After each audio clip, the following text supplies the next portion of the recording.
नमस्कार, capital TV देख रहे हैं आप। मैं हूं आपके साथ अंशिका। ब्रेकिंग नाउ में इस वक्त की बड़ी खबर आपको बता रहे हैं, जहां मॉनसून सत्र का आज 7वां दिन रहा, लेकिन मणिपुर मुद्दे पर विपक्ष का हंगामा थमने का नाम नहीं ले रहा है। आज फिर संसद परिसर में विपक्षी दलों ने केंद्र सरकार के खिलाफ जमकर विरोध प्रदर्शन किया। इसी बीच मल्लिकार्जुन खड़गे के चैम्बर में जो बैठक हुई, उसमें विपक्षी पार्टियां आपस में ही भिड़ गई। इसी पर ज्यादा जानकारी के लिए मेरे साथ न्यूज रूम से जुड़ रहे हैं कैपिटल टीवी के एग्जीक्यूटिव एडिटर राजीव जी। राजीव जी, एक तरफ तो ये प्रदर्शन थम नहीं रहा है, दूसरी तरफ अब केंद्र सरकार को घेरने के चक्कर में विपक्षी पार्टियां आपस में भिड़ने लग गई हैं। देखिए, जिस तरीके से ये लगातार संसद के अंदर प्रदर्शन कर रहे हैं, इनका पूरा का पूरा एजेंडा इसी बात को लेकर है कि प्रधानमंत्री नरेंद्र मोदी को बदनाम किया जाए। अब जब इनका एजेंडा ही निगेटिविटी से भरा हुआ है, नकारात्मक एजेंडा है, तो आपस में इंटरेस्ट तो इनका टकराएगा ही। अभी ये बाहर में विपक्षी पार्टी की एकता की बात कर रहे हैं, प्रदर्शन कर रहे हैं इस बात को लेकर कि संसद में प्रधानमंत्री नरेंद्र मोदी आकर क्यों नहीं मणिपुर पर चर्चा करना चाहते हैं। आपने तो अविश्वास प्रस्ताव पेश कर दिया, अविश्वास प्रस्ताव के लिए समय भी निर्धारित किया जा चुका है। अब उसमें चर्चा होगी तो प्रधानमंत्री बोलेंगे, गृह मंत्री बोलेंगे, रक्षा मंत्री बोलेंगे कि भारतीय जनता पार्टी के दूसरे नेता बोलेंगे। यह सरकार और पार्टी के ऊपर निर्भर करता है। इस बात का अधिकार आपको नहीं है कि कौन सा मंत्री किस मामले पर कैसे अपना विचार रखे, सरकार का रिप्रेजेंटेटिव बन के आए। लेकिन इन लोगों को बार बार एक ही रट लगाए हुए हैं कि प्रधानमंत्री नरेंद्र मोदी संसद के अंदर आए और बयान दें।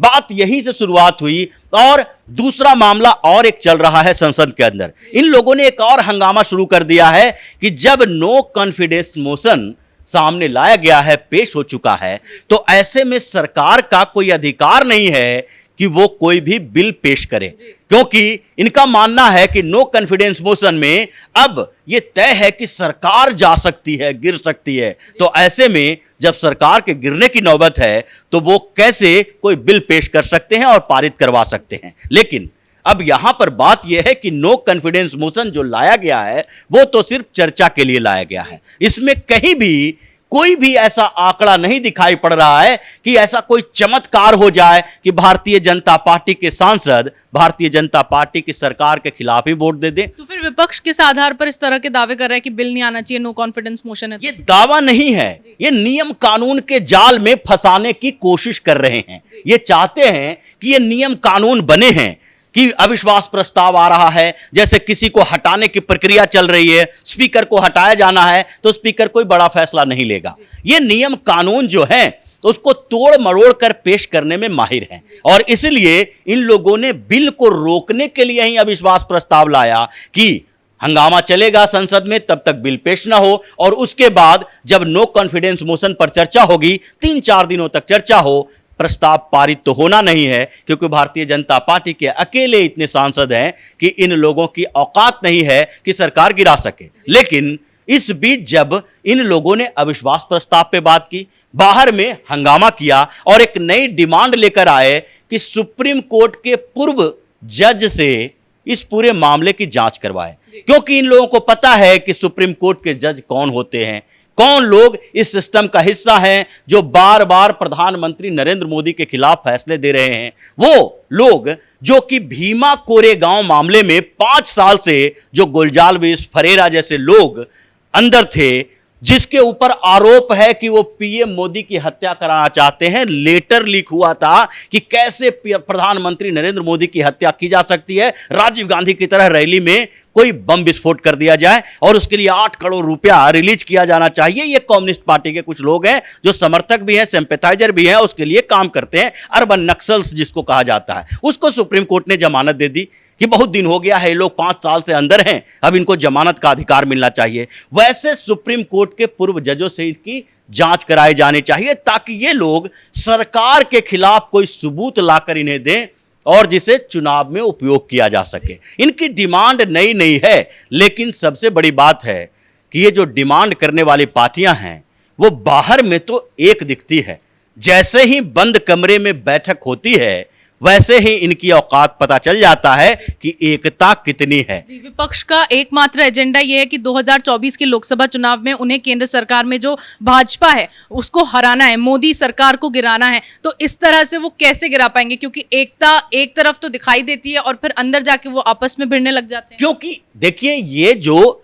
तरीका है कि 2024 में हरा देंगे, ये एक दिवा स्वप्न है, दिन में देखा गया सपना जो कभी पूरा होने वाला नहीं है। ये भी जानते हैं कि हम सब मिलके भी भारतीय जनता पार्टी को 2024 में चुनौती नहीं दे सकते। लेकिन समस्या यह है कि ये सरेंडर कैसे करें, एक होके दिखाने की कोशिश करते हैं, लेकिन जैसे ही बंद कमरे में बैठक होती है, जैसे मल्लिकार्जुन खड़गे ने बैठक बुलाई अपने चैम्बर के अंदर कि हम स्ट्रेटजी बनाएंगे कि कैसे मॉनसून सत्र के दौरान और आक्रामक तरीके से सरकार को घेरा जाए, पीएम मोदी को घेरा जाए। उस बैठक में जैसे ही लोग गए, उसके बाद सवाल उठ गया अविश्वास प्रस्ताव का कि आपने अविश्वास प्रस्ताव जो पेश किया है उसमें हमारी क्या भूमिका है।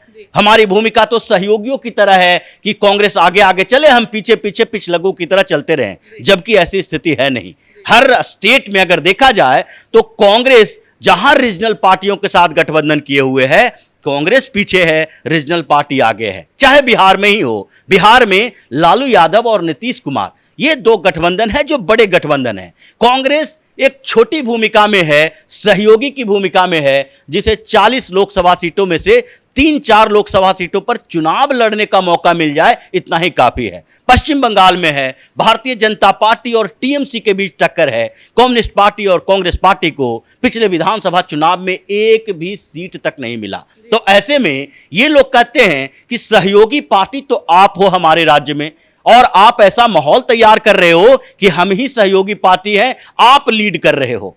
जबकि जितनी भी विपक्षी पार्टियों की बैठक होती, और 2 बार बेंगलुरु में और पटना में हुई, उसके बाद मुंबई में होना है, अगले महीने ही होना है बैठक, लेकिन इन बैठकों के नेतृत्व में हमेशा रीजनल पार्टी के नेता आगे रहते हैं। चाहे बैठक पटना की हो, नीतीश कुमार अगुवाई कर रहे थे, चाहे बैठक बेंगलुरु की हो, वहां ममता बनर्जी को आगे किया गया, सोनिया गांधी के रहते हुए भी।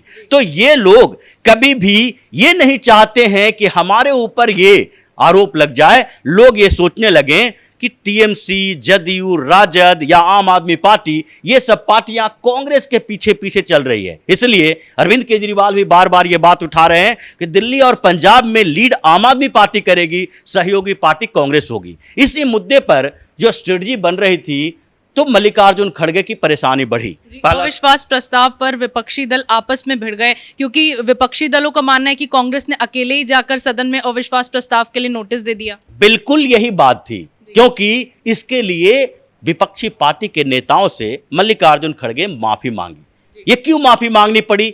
इस बुजुर्ग नेता को माफी मांगने के लिए कांग्रेस आगे बढ़ा रही है, क्योंकि कांग्रेस को लगता है मल्लिकार्जुन खड़गे नहीं, बल्कि हमारा नेता तो राहुल गांधी है। मल्लिकार्जुन खड़गे की बेइज्जती हो जाए, उनको माइक बंद करना पड़े। इतने सीनियर मोस्ट जो राज्यसभा सांसद हैं, नेता हैं, 80 साल से ज्यादा की उम्र हो गई, और वो अगर आरोप लगाएं कि राज्यसभा में मेरा माइक बंद कर दिया जा रहा है, क्योंकि ये आरोप तो पहले राहुल गांधी लगाते थे, अब माइक क्यों बंद कर दिया जा रहा है?